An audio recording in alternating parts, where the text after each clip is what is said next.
met with Coach McIntyre this morning and informed him that I had made the decision to bring new leadership for our football team. It was a difficult decision because Mike is a knowledgeable coach and he has really elevated this football team since he arrived in 2013.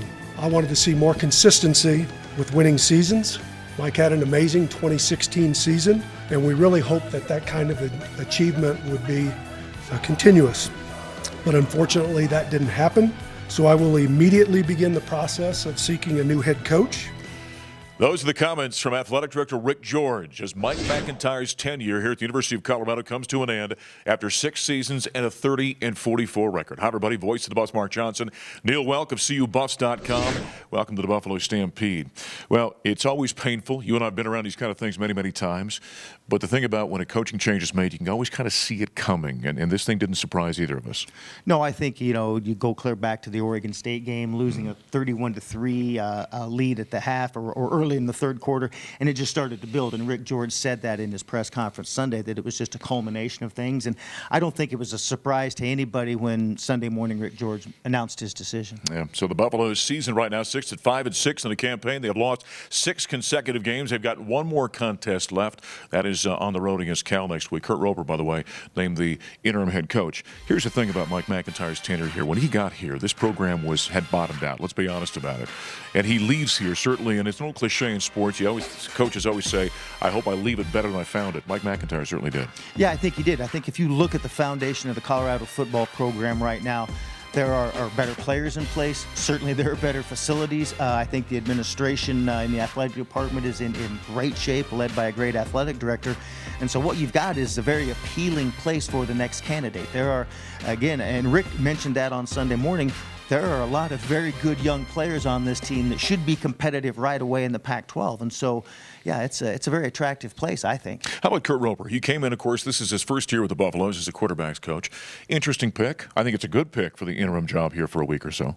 Yeah, I think, Kurt's a very measured guy. He doesn't have a lot of ties here. He's only been here a year, and a very, very calm, very measured, very steady type of guy. And I think that's exactly what this team needs as they head into the last game of the season, and they desperately want to become bowl eligible. That's his. He said that on Sunday. That's his only focus.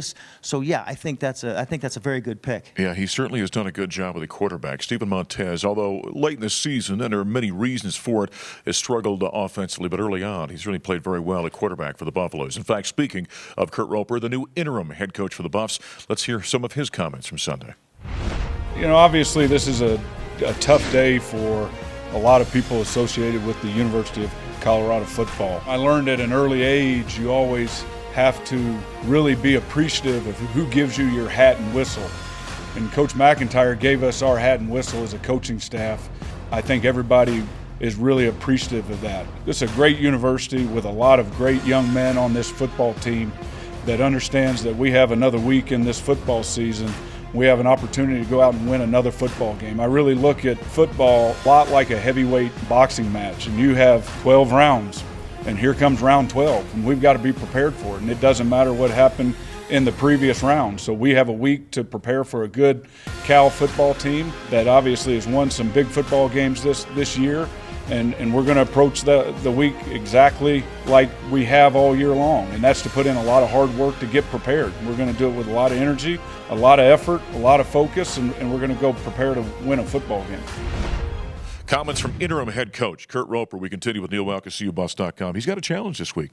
He's got a big challenge, and I think, again, this is why Kurt is a good choice for this, Mark. He's a very measured guy, very steady guy, and I think the players respect him a lot. They saw what he did with Steven and the rest of the quarterbacks this year, so definitely a big challenge, but I think he's got the pulse of the team. Now Rick George is going to go out and he'll start a national search to replace Mike McIntyre. Look for the 26th head coach in Colorado history. Whoever takes this job over, it's ripe right now for somebody to hit the ground running. It is, and Rick said that. Rick said that he expects to win right away with this team that they have in place. Facilities are here, a lot of good young players, and he wants somebody, and he said that on Sunday, with the same passion that he has for the University of Colorado. So, I think Rick is going to find the right guy.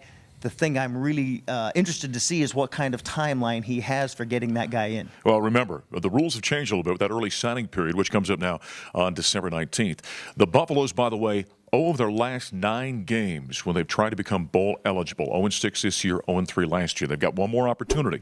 And, Neil, you could say now it's even more important for the Buffs to become bowl eligible, not just for this team in this season, but potentially a new coach could come in here and during those bowl practices watch these players. Yeah, the importance of the bowl game just went up a great big notch because if you can get that head coach, the new head coach in here before they start their bowl practices, assuming they go to a bowl game, if you can get him in here, he gets 15 practices to watch the kids that are going to be playing for him next year. For a new head coach, that's just invaluable time to see what kind of players he's going to have, what their personalities are, what they can do. So that's why, going to a bowl game now just became even more important than it was a week ago. Odd segue here, but getting lost in all this is the fact that over the weekend, in fact, in Madison, Wisconsin, Danny Jones won the National Cross Country Championship, and Mark Wetmore led the women to the National Championship as well. Yeah, Saturday was not an all-around bad day for the University of Colorado. Kind of got buried. Yeah, it did get buried, but, it's just another outstanding job by Mark Wetmore. 8th national championship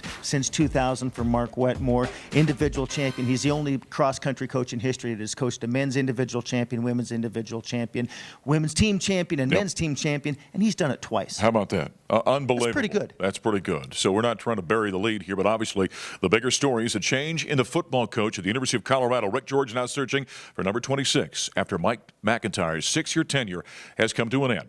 Well, let's go ahead and send it to a commercial break. When we come back on the other side, my broadcast partner and Coach Gary Barnett will join us. We talked after the Buffs lost to Utah on Saturday about that contest and this program moving forward.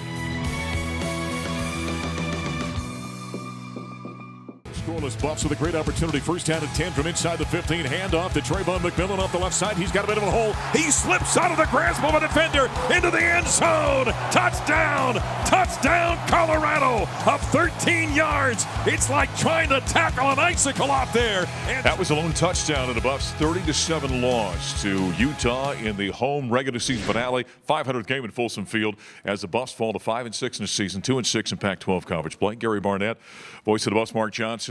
It was certainly an interesting game from a weather standpoint that made things interesting. Buffs first half, tied at 7 at the intermission, but boy, it got away from the second half. Well, it certainly did, and they played a really good football team, Mark. And I think we need to make sure that we speak highly of Utah because that is a stable, good, solid, good tackling, fundamentally sound, aggressive, and skilled football team. And the Buffs just weren't up to it. They're not playing. Whether or not they can play better, I don't know. But the way they played and the way we're playing right now, we're not as good as those teams. Yeah. And if those teams play well, they're going to win because right now they're playing better and they may be a better team. And if a better team plays better, then you lose, and that's what we're That's what we're facing right now. You go back for the Buffaloes. They're 5-0. It's been feast or famine, of course. 5 up, 6 down now for Colorado. You're on the road against USC, on the road against Washington. Game the Buffs are right in, could have won that ball game. It seems to me that as we stand here today now, 6 losses in a row in. That Oregon State took a little something out of this football team, I think. Yeah, I don't think there's any doubt about it. And, we had great spirit going into the USC, and we still felt pretty good about where we were spirit-wise going into Washington. But you lose a player like Laviska, and then to have Oregon State happen to you, I think that absolutely deflated this football team. And maybe they were playing better than they were. We haven't started to consider that yet, but maybe they were playing better than they were. And what the Oregon State game did was bring them back, and they're playing the way they really are. Yeah, the Buffaloes now 5-6, 6 consecutive losses. They've got one opportunity left. That's next week. Potentially in Berkeley. We'll have to wait and see with all the fires that are going on and what that's done for sporting events in the state of California. After the ball game, though, we did check in on some of the players in their post-game press conference. I spent the past 4.5 years putting my heart and soul out for this team, for all the brothers I played with since 2015 up to now. And I think just being recognized as that is something I'll always be proud of. For me, it's just knowing the last time I'm playing a Folsom, I'm never going to put on a Colorado uniform ever again. And just kind of reliving everything I've gone through since I've been here the past 4.5 years. Losing 6 straight, you never get used to that. You never get used to losing. But in the locker room, we just got to make sure we all stay together. We know now that we got one more in order to get one more. So, that's the goal, to be honest. this is a huge opportunity for a lot of us on this team. We're just going to attack this week. We have no other choice. It's either go bowling or go home. It's the last week, so either you can start your vacation early or continue with football and continue to spend time with your brothers, continue to bring in gifts. And so that's what we're just going to embrace this whole week, just attacking and spread the ball and get everybody involved, because we have too much talent, way too much talent to be losing all these games. And especially on offense. On offense, I felt we were loaded coming into the season. We got all these receivers, all these backs, a quarterback who can throw 80 yards. Should be no reason why we're losing like this. So we got to just find an answer on offense, find a way to score points. I'll leave that to the coaches. Always tough after a senior day. 18 seniors, by the way, played their final game at Folsom Field. It's 30-7 loss as we continue with Coach Gary Barnett. That's the tough thing. You've been there before. You look at those guys, their last game out here. They've given you so much over 4 and 5 years. And it's tough to see them walk off with a loss like this. Well, you hurt so much for these guys because you are so close to them. And you've been with them day in, day out for 4 or 5 years with some of these guys, and you know them inside and out, and you feel for them, and you've had to discipline, and you've had to inspire them, and they've inspired you, and there's this relationship that you can never explain outside of this building, and to have them, see them play their last game at home, and it's going to mean more to them maybe 4 or 5 years from now than it does right now. But it's significant, and you hate to see them leave, and and you're proud of the fact that these guys made it through 4 years or 5 years of doing the hardest thing they're ever going to do in their life, is play college football. Yeah, Buffaloes now have that one opportunity now next week, and again, we think it'll be in Berkeley. The Fires will have something to do with that. It could be moved to a neutral site game. We'll have to wait and see what transpires there. This thing's tough to turn, Gary. When it gets rolling downhill, the momentum really gets going. And now here you sit 6 losses into this thing. They've got one chance against a pretty good football team next week to try and get bowl eligible. That's the bottom line. Yeah. It's going to come down to, they may have not have been as good as we thought they were in the first 5. Yeah. And so now they're playing maybe what they're supposed to be. Well, they got one more chance to take what they are out there and see how it stacks up against somebody else. And that's the bottom. That's as simple as you can make it. And that's what's going to happen. You and I were talking towards the end of the radio broadcast, though. You've been there. When it starts getting heavy and it starts kind of, falling in on top of you, it gets suffocating for a team and a coaching staff. It can, and you can't just will yourself out of it. Right. It takes some circumstances and a couple breaks and play hard and put your head down, play as hard as you can, and look up and see what the score is at the end of the game. That's all you can ask. Buffaloes 5 up, 6 down. They got one more chance next week as they play against the Cal Golden Bears in California. Coming up next here in the Stampede, we're going to talk basketball with the head coach of the Buffaloes, Tad Boyle, next.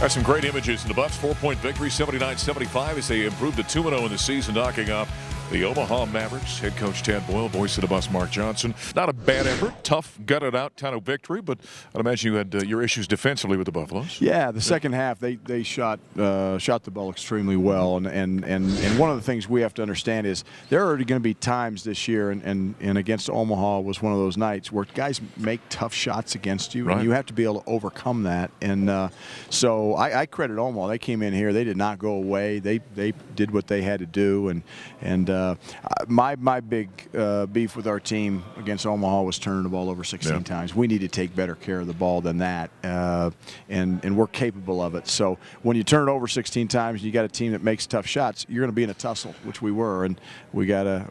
But we learned, and we got to get better from that. And there are turnovers that are acceptable, right, from a coaching standpoint. Absolutely. But it's the coming down and the unforced kind of stuff, and sloppy passes and lazy passes. That kind of thing. And the things that you went over in the scouting report. You talked about that, hey, when you drive, they're going to be sucking in trying to steal and dive bomb on the ball. You got to be ready to get the ball moving. We didn't make the extra pass tonight, which we need to get better at, because we have a lot of weapons on this team, Mark. A lot of guys that can shoot the three, and when we start playing together and playing to make plays for each other, and I want our guys to be aggressive. I want them to attack, but understanding that the extra pass is the thing that's going to make this team great. You know, McKinley Wright is a guy that we'd love his competitiveness, the way he kind of leads his team. Maybe he didn't have his best game, but down the stretch, he made plays that helped you win this ball. McKinley's a winner. Yeah. I mean, he's a guy, obviously, he makes winning plays, and it was not his best game. He knows that. The big thing with McKinley, I think, is he's got to sometimes get rid of the ball a little quicker, because sometimes he holds on to it a little too long, and he's not always going to get the assist. He's going to have to make somebody that he passes to gets the assist, and that's okay. Get the hockey assist, where you assist to the guy who gets the assist. There you right? go. Yeah. Exactly. Yes. But he certainly was a floor general in this one. We caught up with him, in fact, after the Buffs victory.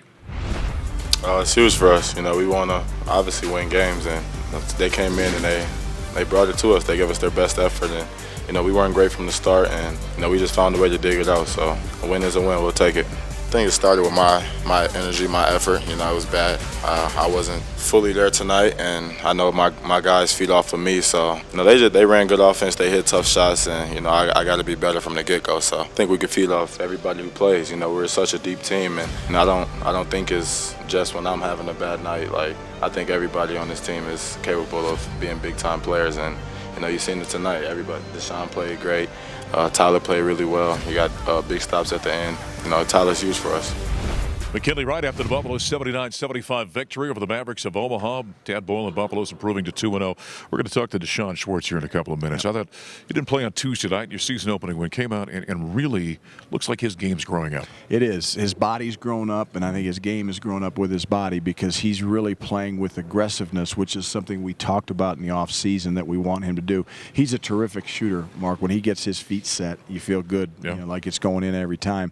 But people are going to close out to him and make him put it on the floor, and he's really done that in practice, and he showed it tonight. He was 6 for 10 from the field, and you know, we want D'Shawn to be a big part of our offensive package, and I thought he played pretty good defense too. I think that's the part of his game he's really going to be challenged with. Tyler Bay was in double digits at 7 rebounds, a career high, by the way, 3 blocks in this one. I remember when you recruited him, and you gave him quite a compliment. You said he's Andre Robertson-like. Yeah. Maybe you backed off that a little bit. Did. But I'll tell you what, Ted, he made a play late in this ball game where he had a steal on one end and an and one on the other end. Yep. You can really see, and the comparison I think is appropriate, but you see him growing. No, absolutely. And he made a big-time block. You know, you mentioned 3 blocks. He made a big-time block on a jump shot in the second half that reminded me of Andre. I did use that analogy early in his career. I took it away. I'll come back with it if he keeps playing like this, because tonight he was terrific. Can this team be a very good defensive team? Absolutely it can, yeah. I mean, we've showed it. You know, we played the last 3 minutes against Omaha with unbelievable intensity, and again, kid made a really crazy tough 3, you know, and that was a great closeout. He didn't foul him, and he, you know, I don't worry about that. I don't worry about it when we're shaking hands with them and they're knocking down shots. We just got to keep coming. Offensively is where we got to get better. Well, I got a couple of road games coming up for the Buffaloes. That'll be a tough challenge, but congratulations on this one. Thank you. San Diego's the real deal. Yep. So we got to be ready. And then on the road against Air Force, doesn't get easy. Good non-conference slate for the Buffaloes, but Tad and company improved to 2-0. D'Shawn Schwartz, we mentioned him. He's coming up next here in the Stampede. Opportunities to shoot a three-point shot, and he's passed it now. How about Schwartz and the confidence he has? It's hitting a shot on the road and hearing that silence. That will count for Schwartz. Some great plays with the sophomore, D'Shawn Schwartz. Buffaloes improved to 2-0, 79-75. They hold on for a victory over the Omaha Mavericks here at the CU Event Center. Voice of the Buffs, Mark Johnson, sophomore out of Colorado Springs. Well, it's good to see you out there. You look like you felt very comfortable. Talk about your game. Sir, it was a fun night.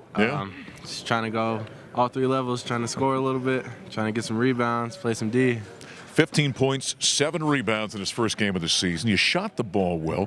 Talk about your offseason. What would you work on? What were you trying to improve upon for this year? Trying to work on everything, you know. Trying to work on my jump shot, of course. Just get a little stronger. Gained like 10 pounds this summer, so trying to be a little bit more versatile this year. What are you tipping it right now? 230. 230, okay. Plus or minus 2 pounds. Where do you feel comfortable? Is this about where you'd like to be?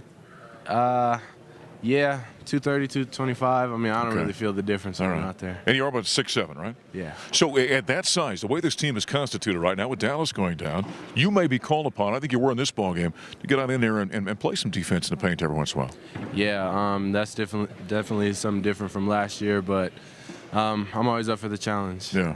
I think I'm capable of doing it this year. You seem more aggressive out there tonight. And I say that based upon a lot of times as a freshman, you get to college, you're trying to figure out the college game and how you kind of fit into a team a little bit. Was that kind of on purpose? You want to get out and be more aggressive? Yeah, definitely. That's something Coach has gotten on me for. I think he knows that when I'm more aggressive, I'm a better player, so he's been trying to get me to do that a little bit more. So that's definitely something I've been focused. Well, he had a great ball game, 15 points and 7 rebounds, and a 4-point Buffaloes victory over the Omaha Mavericks. A young Buff on this team, intriguing player, Jacob Dombeck, 6'11", coming to Colorado from overseas. We caught up with him recently.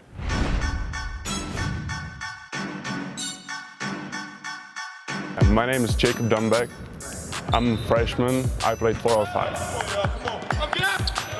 I came from Prague. I played in International Academy. Before I came to that academy, I quit with basketball. So actually, I have been playing right now for a second year. We're gonna play with Drake. Hopefully, I will get some minutes so I can show what I get, what can I do, and yeah, it's gonna be a great experience for me. Everybody's asking me how tall I am usually. The second question is if I play basketball. And yeah, it's excited to be athlete here. I got a great teammates who are helping me, who are pushing me every day. And every time, even through my mistakes, they're trying to help me, push me. Yeah, I love my teammates. They are great. Goal for the team is to get to the NCAA tournament and win the championship. 6'11" freshman Jacob Dombeck coming to play for the Buffaloes. How's the communication with Jacob? I love the guy. There's always something to laugh at every once in a while. Right. Yeah, his English is a little broken, but I've heard worse. Little language barrier you got to overcome. Yeah, well, he's a highly skilled guy for his size, though, isn't he? Man, I love his game. Yeah. Buffalo's having a couple of ball games on the road at San Diego, and then Air Force coming up. Tell me, going back to camp, when you got together with this team and you kind of saw what they're made of, what intrigued you about this group and what you guys can become this season? I think just this year felt a little bit different. Mm-hmm. You know, the first couple practices, I felt like we were just more as a unit, more cohesive, and I really enjoy everybody on this team, everybody's presence. We all click. Yeah, without question. How about this team defensively? Can this be a good defensive team? I definitely think so. We got guys like Tyler Bay, long, athletic. I mean, I think we could be a special team defensively. Let me ask you this. As long as Tyler Bay is and as athletic as he is, if you're going to attack him, how do you go against him? If you're playing one-on-one against Tyler? Shot fake. Shot fake? Every time. Is he going to go for everything? Nah, but I'll bet on that before I try to shoot over him. Can you get over the top of him? No. No. I'm going to say that gets a little bit tough, I think, at times. Yeah. The way that Tad is, though, defensively, you guys have no choice to be a good defensive team, do you? Yeah, exactly. Yeah. That's like probably 60% of our practice. I bet it probably is. And if it is offensive segment, he's yelling at us for not playing defense. Well, good job in your first ball game back, 15.7 rebounds. Congratulations. Thank you.